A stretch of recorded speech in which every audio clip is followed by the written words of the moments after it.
We're talking about encouraging each other. Because I mentioned in Bible class this morning that you ought to take a personality test. I never thought I would have said that, but my wife has done a lot for me. My wife loves personality tests. She can tell you what Harry Potter house she is in. She can tell you what her Enneagram number is. Some of y'all don't even know what an Enneagram is. It's not kin to a pentagram. It's not witchcraft. It's okay. She can tell you what her Enneagram number is and what her wings are. She can tell you what her Myers-Briggs code is. And I suspect that many of you have no idea what any of that is. And I didn't either until I met her. And so now I know which Harry Potter house I'm in, and I know which, if I were going to be in a wizarding world, I would know that I'm a Ravenclaw. And if I were to look at the Enneagram, I know that I'm a very strong 7. And when I look at the 4-part test that I was talking about this morning, I know that I'm an otter-lion mix. And some of you say, I don't know what any of that means. Well, it's very important to know yourself. It's very important to know your strengths and your weaknesses and your personality and your characteristics. I don't think those things are on the level with biblical knowledge or instruction, but I think it's important to know a little bit about who you are. And it also will help you to recognize things in others.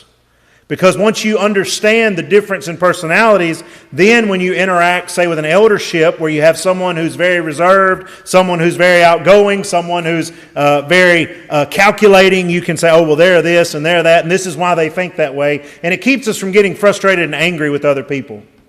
But I'm a person whose personality type does not lend itself to discouragement. In fact, we have an aversion to being sad. I found out that's my personality type. I actually have when someone wants to mourn or feel sad, and I mentioned earlier that I struggle to sit in my office and study. My personality type's not made to be tied down or to focus on negative feelings for a very long time. And so I have to really work and meditate to make those things happen. And so when I tell you that in 2020 I got discouraged, I'm going to tell you for me, that was for the first time in my life facing a crisis that I had never met or faced before. And so the Bible tells us an awful lot about our mental health.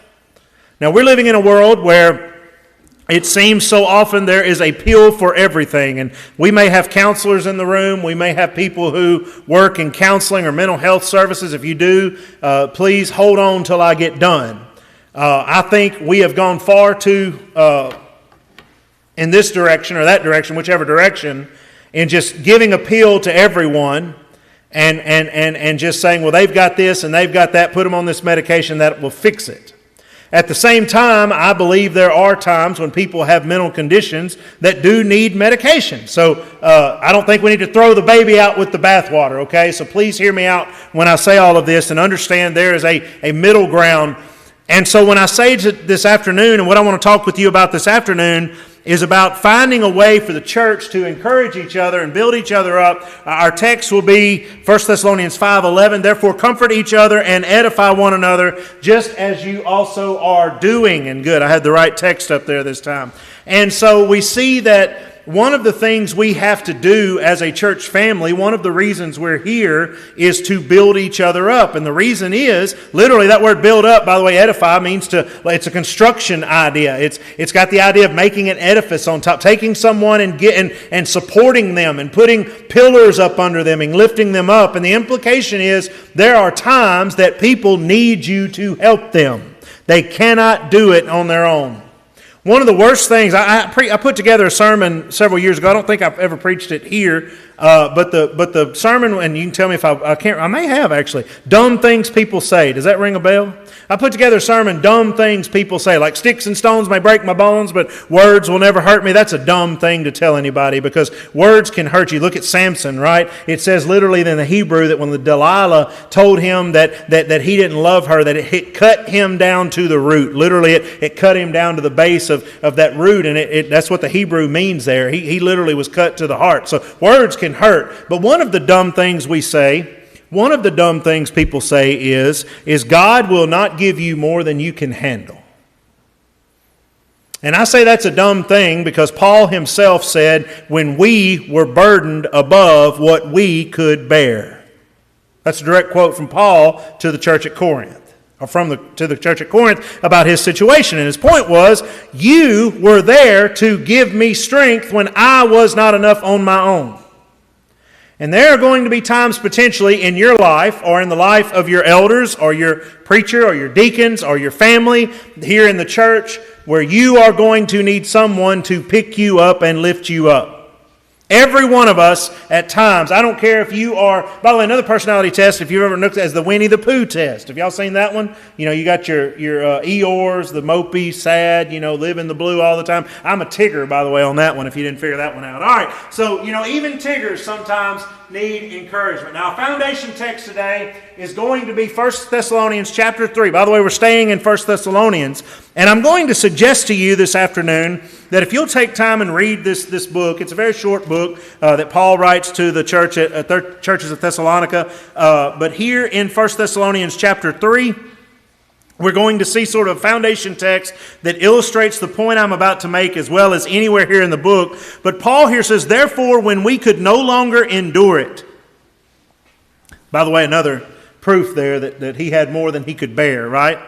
We thought it good to be left in Athens alone and sent Timothy, our brother and minister of God and our fellow laborer in the gospel of Christ, to establish you and encourage you concerning your faith, that no one should be shaken by these afflictions, for you yourselves know that we are appointed to this. For in fact, we told you before when we were with you that we would suffer tribulation, just as it happened, and you know. For this reason, when I could no longer endure it, I sent to know your faith, lest by some means the tempter had tempted you, and our labor might be in vain. Now let's keep on reading here, because there's a cool thing that happens here. But now that Timothy has come to us from you and brought us good news of your faith and love, and that you always have good remembrance of us, greatly desiring to see us, as we also to see you. Therefore, brethren, in our affliction and distress, we were comforted concerning you by your faith, for now we live if you stand fast in the Lord. I want you to notice here what happens.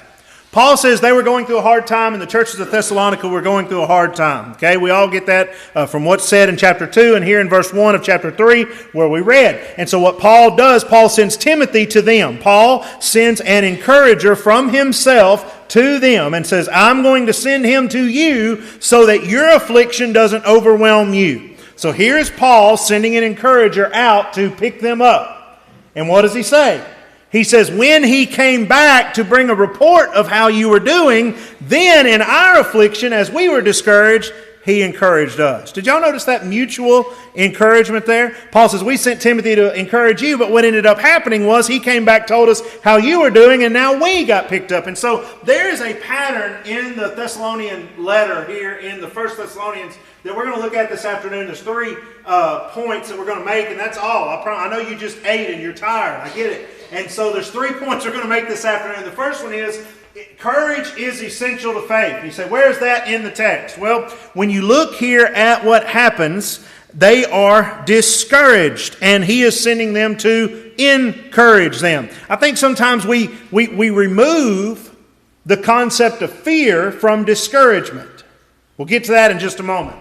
Secondly, we will experience challenges to our faith. So throughout Thessalonians, there's a pattern that repeats no less than 4 times where Paul talks about this cycle where we are faced with some hardship or some work or some labor or some trial in our life, and it takes courage to take on that task. And then when we take on that task, we have to have someone to encourage us, and then by reciprocation, we have to encourage others. And so there's this pattern where all of us in our lives are going to face hardship. And when you face a hardship, it's going to take a lot of courage to get through that. Now, we think of courage normally as the soldier running into gunfire in battle. We think of courage as the fireman going into the burning building to rescue the child. That's normally how we frame courage in our culture. But when you look at it from a biblical perspective, and when Jesus talks about courage, courage is always tied to faith. We'll talk about that here in just a moment. So, courage is essential to faith. It has been said that the command to not fear, in some form or another, is the most commonly found command in the Bible. Now, I'm going to be honest with you and confess, I've never counted all the different commands in the Bible and made a chart and figured out this. But I believe that to be true. Look from your Old Testament to your New Testament. how many times God says, and think in your mind, how many times does God say, do not fear, do not be afraid, have courage, do not be afraid of him, do not be afraid of them, have courage, take courage. I love when Joshua, and Joshua, not my son, but the Bible character, probably one of my favorite Bible characters, Joshua takes over after Moses, and God over and over, we're going to talk about it here in a minute, God over and over is talking about how he needed courage, but when they lose the battle at Ai, after the accursed things are taken from Jericho, you may remember that Joshua tears his clothes and falls down. I did not do that. Wow. Do I need to turn this wireless back off? That can't happen again, or I may need courage. Okay. Woo! Where was? Okay. Joshua fell down on the ground. That was impressive. Joshua fell down on the ground and said, Lord, why'd you send us here to die? And God says, get up. Why do you lie thus on your face? I like that. He's like, basically, get up and be a man. And so God is telling him to have courage. Courage is what it takes to continue to trust when there's no reason to believe. When we cease to believe, in fact, unbelief is the same as fear. Did you realize that? Unbelief is the same as fear. And we'll develop this idea here in just a moment a little more. Turn with me, if you would, to these two places, Matthew chapter 8 and then Matthew chapter 14. And there's two familiar stories. We've grown up hearing them from a child, but sometimes we need to re-examine these things and make some application to our modern day life. So in Matthew chapter 8, we're going to pick up around verse 23 here, and we're going to see here, it says, when he got into the boat, his disciples followed him. And suddenly a great tempest arose on the sea, so that the boat was covered with the waves, but he was asleep, and his disciples came to him and awoke him, saying, Lord, save us, we're perishing. But he said to them, why are you fearful, O you of little faith? And then he arose and rebuked the winds and the sea, and there was a great calm. So the men marveled, saying, who can this be that even the winds and the sea obey him? So I want you to set the stage here. First of all, Jesus had told them, if you read Matthew, Mark, and Luke, you put all their accounts together, Jesus tells them, let us get into the boat and go to the other side. Now, they have already seen that he has raised the dead and healed the sick and done other miracles. And if he said, hey, we're going to go to the other side of the lake, you would assume that they would say, oh, we're riding with the Messiah. You know, if I'm riding with Jesus, this boat's going to be okay because he's the Son of God. Now, I know Peter has not explicitly said that yet, but we know Nathanael had made that confession. So some of them at least assumed he's the Son of God, the Messiah. And they get in the boat, and Jesus said, we're going to go to the other side, and he falls asleep. It seems like he doesn't really care. In fact, one of the Gospels says, Master, don't you care that we are perishing? And the Jesus that our culture loves to talk about, who's so kind and mushy, would have got up and said, oh, guys, I'm so sorry. I should have stayed awake and comforted you through this whole thing. He doesn't. Notice what Jesus says. This picture that our culture puts out about Jesus is so incorrect. When they wake him up, Lord, save us, we're perishing. One of the versions says, don't you care that we're perishing? Don't you care about us? And he said to them, why are you fearful? You have little faith. He rebukes them. Why? Because he understands, and they need to understand, that by doubting their safety while they are with Jesus, they are in essence showing a lack of faith in his ability to master the storm. Now I want to break this down to when you get nervous or discouraged or afraid. What are the things you fear? There's this really cool movie, and it bombed at the box office, and actually I say it's cool. It's got a really cool quote in it. It's a Will Smith movie. I don't know if it may have profanity. It may have, I think it's like PG or PG-13. Don't go watch it. But the movie was called, I believe, After Earth or something. He filmed it with his son. And in this movie, it's a sci-fi movie, and there's this concept that there are these creatures that are predators, and they will kill everybody human. They destroy everything. They're too powerful to kill, and but the only way they can track, they can't necessarily hear or smell or see, but what they can do, they can sense fear. Y'all seen that movie? It bombed, you probably didn't. But he tells his son at one point during the movie, because he gets injured and he has to send his son out to go get help, and so his son's got to go out. And the thing is, when people get nervous, they exude these pheromones in the movie, and the sweat, and the creatures can detect that, and they'll just consume them instantly. And so he's trying to get his son to master his fear. And here's what he says, and it's so absolutely true. It's worth watching a horrible movie to get this quote. He says, danger is real. Fear is manufactured in your mind. Now I want to say that again. Are you afraid of snakes? Are you afraid of spiders? Are you afraid of nuclear war with Russia? Are you afraid of the collapse of the church? The loss of Christian culture in America? Are you afraid of the next election? What are you really afraid of? Stop and think what you're afraid of. You are not afraid of... All that fear is a possible future that has not yet happened and may not happen. And so what you are doing is you are playing out a scenario in your mind where a potential danger actually comes about and harms you. Fear is the anticipation of future danger that may not happen. Now, that doesn't matter if you're worried about paying your bills. It doesn't matter if you're worried about the future of the church. It doesn't matter if you're struggling with depression or anxiety. It's all the same concept. Being discouraged or anxious is all a word. Well, people don't like me, or I'm not going to succeed, or I'm going to fail, or this isn't going to work out. It's all wrapped in this idea that there's going to come. So, we have people who are afraid of the weather. I remember when I moved up here to North Mississippi, I was driving around and said, everybody's got a storm shelter. In Louisiana, not everybody has a storm shelter. And I said, these people are really afraid of tornadoes. And then 2011, two F5 tornadoes ripped across the state.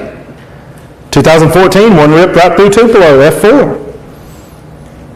And I said, I might get a storm shelter if we stay up here. I see why. There is a danger there. That's not irrational. An irrational fear would be every time there's a potential for a storm, panicking, freaking out, scaring your children, and acting like it's going to be the end of the world. Those are two different things. Now, if you are afraid of weather, I'm not trying to make fun of you or belittle you. But that fear and anxiety you feel welling up in you is actually a lack of faith in your future safety.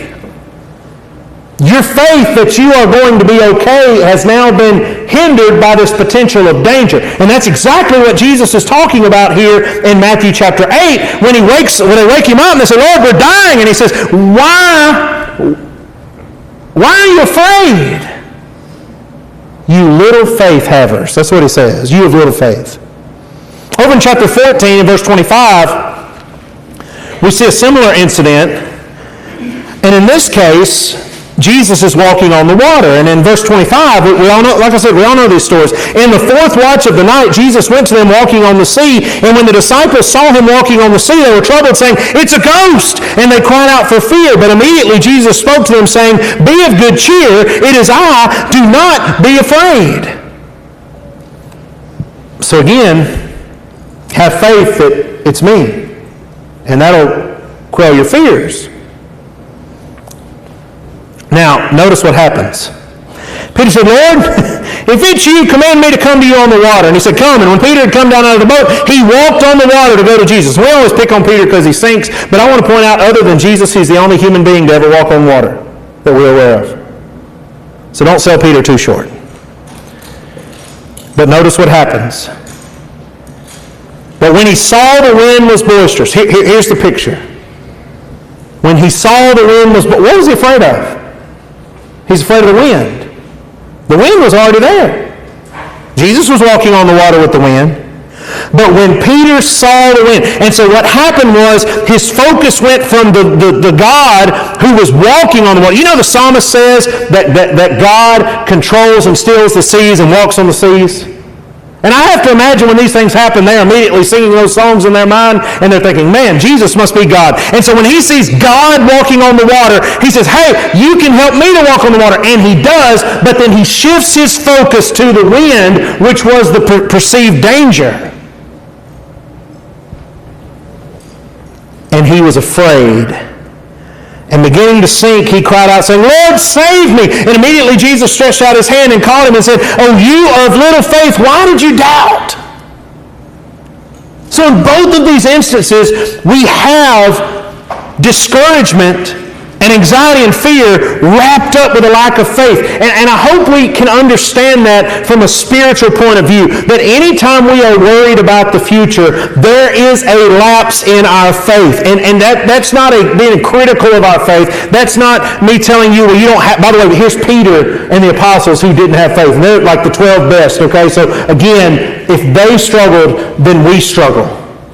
I'm wanting you to understand what's happening, and we need to understand what happens when we get discouraged about the future. You know, if I'm discouraged and say, oh man, I don't know if the church is going to do well, I have lost my faith in the ability of God to change the hearts and the people in my community and my ability to carry out God's will so that the church will do well. I've lost my faith in the ability of the Word of God to change lives. That's essentially what's happened. And so when I can analyze that from a scriptural viewpoint, I can stop and say, well, the reason I'm discouraged is because I've lost faith in God, or I've lost faith in myself, I've lost faith in the Word, I've lost faith somewhere, and I need to ask God for more faith, because when I trust God, then I'm not afraid of a potential danger in the future. Remember, danger is real, fear is manufactured. That snake can bite you and hurt you. But having an irrational fear that there's a snake under everything and running, to the next county when you see one, that's manufactured fear. And there's a huge difference in those two things. Now, as we move forward, he said, what does this have to do with 1 Thessalonians? We're getting there. Let's just go on down very quickly to, let's go, I'll just mention what's there in Romans 4. Paul is talking about Abraham. And he says, he, contrary to hope, in hope believed. And I love that quote. And the whole context there is Abraham had left his family, went to a place he didn't know, believed that God would give him a son that he hadn't seen, even though he'd never, achieved that through natural means. He and his wife were unsuccessful in having a child. And he, contrary to hope, in hope believed. That's faith. But when the world says it won't happen, when it looks like it's going to be terrible. I had a couple of people tell me this morning, I was so grateful for it, they said, we don't watch the news. A few weeks ago, I just made a comment in a sermon. I said, if you want to be happier, quit watching the news. And one of the older gentlemen came up to me and he said, do you know, it's been 11 years and 3 months. And I said, what's that? He said, since I retired. And when I retired, I quit listening to talk radio. He was a mail runner. He's in his vehicle all day. And he said, I listened to talk radio all day, and I'd come home and turn on the political news at night. And he said, I was angry and afraid and frustrated. And he says, it's been 11 years and 3 months, and I don't watch the news, and I don't listen to the radio. He said, all his friends say, how do you know what's going on? He said, I figure if it's bad enough, you'll let me know. He said, I found such a peace in my life. You need to understand that everybody who prints news, everyone who prints news is out to make money. They're in business, by the way. And business is always good when they can make people afraid. This is the most important election of our generation. Y'all heard that? If this election isn't won by such and such, it'll be the end of the country, end of democracy. How much do we hear that from both sides? You see, the world and Satan is really good at getting us to be afraid of the future. God is the only one in all of human history who instills hope for the future, contrary to hope. And Abraham, by faith, tapped into that hopeful future, even though he had no offspring. He and Sarah had never been fertile, and he didn't know where he was going, and he didn't know what it looked like. He trusted God, and that trust superseded his fear and allowed him to have hope. That is what quenches discouragement. Now, in the case of Joshua, I mentioned him earlier, but in Deuteronomy chapter 1 and verse 38, Deuteronomy 3:28, God tells Moses before Joshua has ever come, he says, hey, you need to encourage him. You need to encourage him. God says that over and over to Moses. When he comes to lead after you, you need to encourage him. The question would be, God, why does Moses need to encourage him? I suspect Joshua struggled with doubt. And let me just say, I don't blame him. I still, when I'm around other preachers and when I'm preaching, and I have somebody like Mark who has half the Bible memorized, I feel intimidated a lot of times. Imagine being the guy that takes over after Moses. I want you to put yourself in those shoes.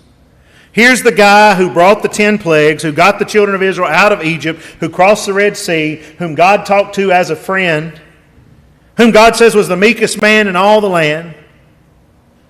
And now it's like, okay, the thing I was doing, now I want you to do that thing. That's why I've always said Joshua is my favorite Bible character, because he had to dig deep and find some courage to do that job. Most men would have run for the hills. Most people will not take over after, the best leader ever. It's hard to do. It's always hard to be the guy that follows the guy. And so God tells Moses over and over and over, you encourage him. He needs encouragement. Moses, you need to encourage him. And so by chapter 1, we read these words. After the death of Moses, the servant of the Lord, it came to pass that the Lord spoke to Joshua, the son of Nun, Moses' assistant, saying, Moses, my servant, is dead. Now therefore arise, go over this Jordan, you and all this people, to the land which I am giving to them, the children of Israel. Every place that the sole of your foot will tread upon, I have given you, as I said to Moses, from the wilderness and this Lebanon, as far as the great river, the river Euphrates, all the land of the Hittites to the great sea going toward the down of the sun shall be your territory. No man shall be able to stand before you all the days of your life. As I was with Moses, so I will be with you. Remember when I said a while ago, Joshua tears his clothes, falls on the ground. Why did you bring us here to die? And God says, get up. Why are you lying there on your face? This is why. God had told him, I will be with you. When they failed in battle, Joshua should not have doubted God, but should have said, we've done something wrong. God's not forsaken us, but we've done something wrong. But Joshua had a lapse in his faith in God. And this is why I think God is constantly telling Moses, hey, you got to encourage this guy. In fact, notice what God tells to Joshua. Verse 6. Be strong and of good courage, for to this people you shall divide as an inheritance the land which I swore to their fathers to give them. Only be strong and very courageous, that you may observe to do according to the law which my Moses servant commanded you. Do not turn from the right or the left, that you may prosper wherever you go. God says again in verse 9, be strong and of good courage. Do not be afraid. Do not be dismayed, for I will be with you. I want you to notice how much God said, I will be with you, and be strong and courageous. And church member, Christian, I want to tell you that you and I need someone to tell us the very same thing. Sometimes we need someone to tell us, look, man, you have God with you. God has promised to be with you, and it's time that you need to have some strength. You need to dig down and be a man and get up and be strong. I know we're in the pampering culture where we just want to pat everyone on the back and it's going to be okay and do better next time. But God tells Joshua, dig down and find your inner strength. And sometimes we need someone to do that for us. Sometimes we need someone to remind us that God is with us. Now, because we are going to face these challenges to our faith. In 1 Peter, in fact, maybe the whole writings that Peter gives to the church is writing to a church who's struggling with persecution and hardship and dealing with governments and things like this. But in 1 Peter chapter 1, in verses 3 through 7, I want you to notice here, we got some really good, some of my favorite imagery and language about heaven and hope and all that. Verse 3, blessed be the God and Father of our Lord Jesus Christ, who according to his abundant mercy has begotten us again to a living hope through the resurrection of Jesus Christ from the dead, to an inheritance incorruptible and undefiled that does not fade away, reserved in heaven for you, who are kept by the power of God through faith for salvation ready to be revealed in the last time. I like all of that. I don't know about you. I think that's one of those top shelf Bible verses right there. An incorruptible, non-fading away inheritance reserved for me. I like it. Now look what he says. In this you greatly rejoice, though now, for a little while if need be, you have been grieved by various trials, that the genuineness of your faith, being much more precious than gold that perishes, though it's tested by fire, may be found to praise, honor, and glory at the revelation of Jesus Christ. Several years ago, I came across this idea, and I found it to be fairly true, that if you're not going through some sort of a crisis right now in your life, that likely within 5 years, you're going to face a minor to major crisis. I don't want that for you. I'm not hoping that, we've got a lady in plain dealing who just had to close her diner down because her daughter, who is the cook, has gotten too unhealthy to cook. This lady is 93 years old, and she's never missed a day of work, and she is 93 and has never been to a doctor and doesn't take any medicine. Some of you are thinking, man, what? Give me some of that. Some of us face health crises that will just cripple you. Not just physically, but I mean emotionally. And sometimes it may be worse if it's someone you love. You may lose someone that's dear to you. You may lose your job.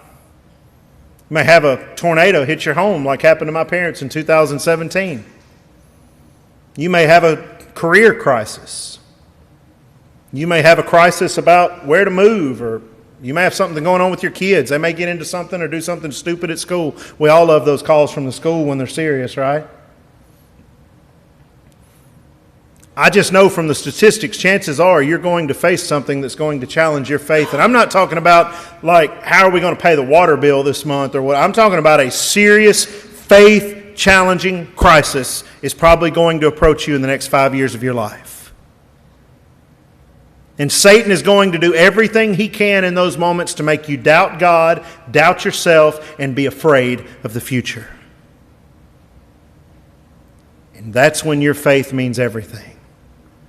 You have got to trust without seeing that God will not leave you or forsake you. You notice Peter says these beautiful things about this, inheritance that does not fade away. Notice what he says in verse 5.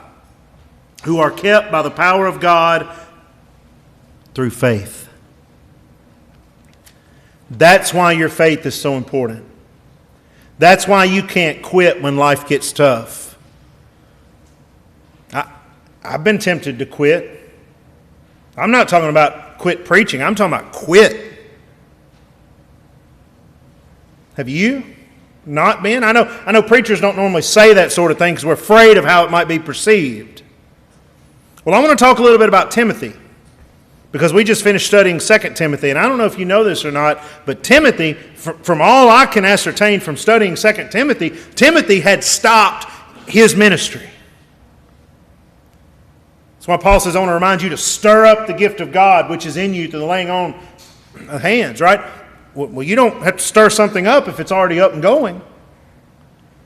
And he talks about his many tears. I think Timothy had gotten so discouraged and his faith had faltered. And Paul reached out to him and said, get up and get going. You need to keep going. You can't stop. Here's all the reasons. You've got this great lineage and you've got this great knowledge of the Scriptures and you've been given this gift of the Holy Spirit and you have this great ministry. Yes, there are people who make fun and there are people who contradict and there are people who teach false doctrine. And he tells him how to deal with all that. But he tells Timothy, you can't quit. And so when we face these things, Peter talks about another one in 1 Peter chapter 4. In verses you probably remember and recognize, verses 12 and 13. Beloved, do not think it strange concerning the fiery trial which is to try you as though some strange thing happened to you. Now he's talking about a specific persecution that was going to happen to these Christians in the first century. I'm convinced of this. This was a hard trial. I've been doing some research on the 7 churches of Asia, and recently we were studying about the church of Philadelphia. And history tells us that there were 12 martyrs from that church. Now, history is, tough when you go back 2,000 years. It don't matter what you're studying. But if that tradition is true, when Jesus says to them, you've suffered a little, but you have not denied my name, they had 12 of their fellow Christians that were put to death by the state, and they hadn't quit. And I wonder what would happen to us today if the government kicked down the doors and came in and started arresting us. How many of us would struggle to stay? You see, our faith may be tested by fire. It may be some hardship or sickness or something, but it might be a direct persecution. And Peter says when that happens, don't act, verse 12 of 1 Peter 4, as though some strange thing happened to you, but rejoice To the extent that you partake of Christ's sufferings. I love when it writes about the apostles in the book of Acts when they're beaten or when they're reproached, and it says they rejoiced that they were counted worthy to suffer for the name of Christ. And I asked God, would I have that sort of courage? Would I have that sort of faith that if I were whipped or beaten or my money was taken out of my account or my family was kicked out of my home or the church building was burned down, would I have the gumption and the faith and the courage to say, God, thank you that you've let me suffer like Jesus suffered for me? We're going to face, Paul tells Timothy there in 2 Timothy 3 and verse 12, he says, yes, and all who desire to live godly in Christ Jesus will suffer persecution. Now I want to end this point with John 16:33. Jesus says, in this world you will have tribulation, but I've overcome the world. And this is what we all have to remember. Christianity does not make life easier. In fact, quite to the contrary, it's going to make your life much more difficult. And I think we need to tell our young people that. A lot of times we say, being a Christian is the best life you can live and everything's fine. And no, we need to tell our kids, Christianity is the best life you can live. But it's also the hardest life you'll live. The hardest thing you'll ever do in your life is not to get a PhD. It's not to earn $1 million. It's not to build a cathedral. It's not to do it. The hardest thing you will ever do in your life is to make it to your deathbed with your faith in Jesus Christ as the risen Son of God intact. That's the hardest thing you'll ever do. But it is the most worthy and worthwhile thing you'll ever do. Jesus has overcome the world. Now, the final thing, thank you for staying awake, is here in the last point. We'll start in 1 Corinthians 5. I only had 3 up there. All right. The verse we begin with. Paul says this, therefore comfort each other and edify one another, just as you also are doing. Remember I talked about that pattern in Thessalonians? People suffer or they're tried or their work gets hard. Someone encourages them. They get strength. They're built up. And then through that, they then encourage someone else. We all need that. Church, people say, I don't need the church. Me and God are fine. I had a coworker one time said, I'm just as close to God in the duck blind as I am in a church building. I understand you might perceive His creative power. Psalm 19. You might see some of His invisible attributes, as Paul talked about in Romans 1, 18 through 20. But I promise you what you will not get in a duck blind away from the Lord's church. You will not get people that love you, that pick you up when you're struggling. Now, there's 2 things that have to happen for this to work right. Number 1, we have to be willing to be honest about our struggles. I'm afraid too often people are afraid to admit. I remember one time I made the comment, something to the effect, and it's been years ago, about questioning our faith or questioning God. And someone said, I've never heard a preacher say that. And some people would say, well, it's sinful to question God. Well, I suppose it depends on how you do it, but didn't our Savior, didn't our pattern, when He was on the cross, didn't He say, my God, why? If you've never had things happen in your life where you stopped and said, God, why are you letting this happen to me? Why is this so hard? Then you better buckle up because it's coming. You're going to face some crisis of faith, and Satan is going to come after you to take everything you have. Peter says he walks about as a roaring lion, seeking whom he may devour, 1 Peter 5:8, and he wants to destroy your soul. And so, number 1, we have to be willing to tell other people when we're struggling. If you try to hold it all in and just tough it out on your own, good luck. Do you notice how Paul here communicates his weaknesses to the Thessalonians, and they in turn communicate theirs to him? The church should be a place where we share in our weakness. We sing that song, Blessed be the tie. We share our mutual woes. We sing in that song.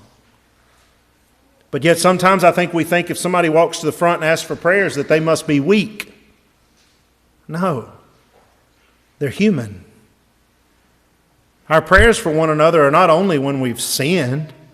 Our prayers should be weekly for strength and encouragement. In church, we need it. And if you're struggling in your faith, don't sit there in some sort of a shame and think, well, I'm the only one and everyone's got it together. That old Adam, he's always smiling. I'm smiling, but I'm telling you, sometimes I struggle. And I'm not a person that's built to struggle. That's not my personality. I smile and move on. But sometimes I do. And I need someone to come in and say, hey, get up and get going. You know, in Hebrews chapter 10, that passage we all quote in verse 25, not forsaking the assembling yourselves together, we don't need to miss verse 24. But consider one another. Let's just stop right there. Consider one another. How many times we ask somebody, how you doing? Oh, I'm doing great. I've got a sick kid, but I'm doing great. My spouse got a terminal diagnosis, but I'm doing great. I just lost my job and we may have to file for bankruptcy. I'm doing great. Now, I'm not want to suggest to you this afternoon we're lying to each other, but I'm suggesting that sometimes we just exchange those surfacey pleasantries and we don't really talk about what we need help with. Our church prayers should not only be opening and closing. I thought about this morning for Bible class. I'm about to wrap up. I know most of y'all are still awake. Thank you. If you're asleep, we'll get you up in a minute. This morning for Bible class, I almost shared a study with you, and I would encourage the eldership and the leaders here to read this book. There's a man by the name of Tom Rainer. He's not a member of the church. He's from the world of Christendom. But he does a lot of church statistics and research, and I think his input is valuable. But he wrote a little book called Autopsy of a Deceased Church. And in that book, one of the things he said, and he listed the top causes of a deceased church. I can share those with you sometime this week if you'd like, or you can buy the book. It's a little book, easy to read. You can read it in a day, easy. But at any rate, he took 14 churches that closed their doors. And these were churches that believed in evangelism through the gospel, similar to us. And, they had their growth spurt. They built their building. They had their heyday. And then now, they got to the point where they're losing members and the building outgrew the church and all that sort of stuff, like we see in a lot of our churches. And he had a lot of things that they did they needed to change. One of them was they were living in the past. The past was a hero. They still had the record attendance. It was 150 and there's 6 people there. And they're just focused, things used to be great, and they don't have any vision of the future. But one of the things, and it caught my mind, it said the church never prayed together. The only time they ever prayed was like we have an opening and a closing prayer. And I want to ask you a question. I don't know. Y'all may do this weekly, and if you do, then God bless you. How often do you pray together as a church? Do you get together and say, hey, let's all have a time of prayer this week? And somebody says, hey, I'm really struggling at my job. Would y'all pray for me? May I suggest to you that's real Christianity, and a lot of us have never lived it. And I know some people may not like that I say things like this, but it's just the truth. A church that does not pray together, and I'm not talking about an opening and closing prayer and a communion prayer. I mean a church that does not know what to pray for because we have no idea what we're struggling with, and we're all in our own isolation struggling in our faith. That church will not flourish. Just won't. We need to make a habit of praying for each other, with each other. And that's something that needs to happen because we need to consider one another in order to, Hebrews 10:24, stir up love and good works. I can't tell Timothy what he needs to do to get back to work if he doesn't tell me why he's not working or that he's not working. Does that make sense? Doesn't that just make good horse sense? I can't encourage you if I don't know you're discouraged. I don't know how to discourage you or how to help you in your struggle if I don't know that you're struggling, number one, or what you're struggling with. Church, we have to be more vulnerable and open with each other. Now, I'm not saying we have to have a share session 5 times a week and start crying, but we need to be willing as a church to be a family that knows what's going on and helps each other in our hardships. Now, if that's going on, that's great. I'm not saying it's not going on, but I'm telling you, a lot of churches, they don't have a clue what's going on over there across the pew. They see them on Sunday, they're there for an hour, they sing songs together, they're gone. And they'll see each other the next week, and they don't have a clue what's going on in their lives. And that's not the biblical model of the church. Now, the final one up there is the one we covered in Bible class this morning, Ephesians 4:11-16, and that is, we are there for mutual edification. So this wraps up our afternoon session. And as we wrap it up, we're going to have an invitation song, is that correct? Okay. I want to say, and this would be a good time for like 80 people to come forward. We don't want that, and I'm not suggesting that, but if you have some need, You don't have to come forward during the song and make a parade out of it where everyone, if you have some need, go talk to the church elders, talk to your brothers and sisters and just say, hey, will you pray for me this week? I challenge you to go read Paul's letters and look how many times he says, pray for us. Now, he's a hero of faith and he asks people to pray for him constantly. And if he tells us in Corinthians 11:1, imitate me as I imitate Christ, then guess what? I need to ask you, pray for me. We need to be more like Paul. And we need to encourage each other. I want to encourage you today to keep your faith in Jesus Christ. And if you're struggling today with anxiety or depression, I want you to know that Jesus has already overcome anything that can hurt you in this world. And if you'll just get in your mind and trust, it's all going to be okay because Jesus is in control. It'll take care of a lot of that.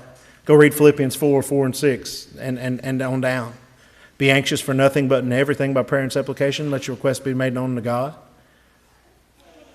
If you're here this afternoon and you're a Christian and you need prayers, we'd love to pray with you and for you. If you're here this afternoon and you're not a child of God, we'd love to introduce you to the Savior of the world and teach you how to become His disciple and how to live for Him with your life. We'd love to help you with that. Let's all stand together as we sing this song.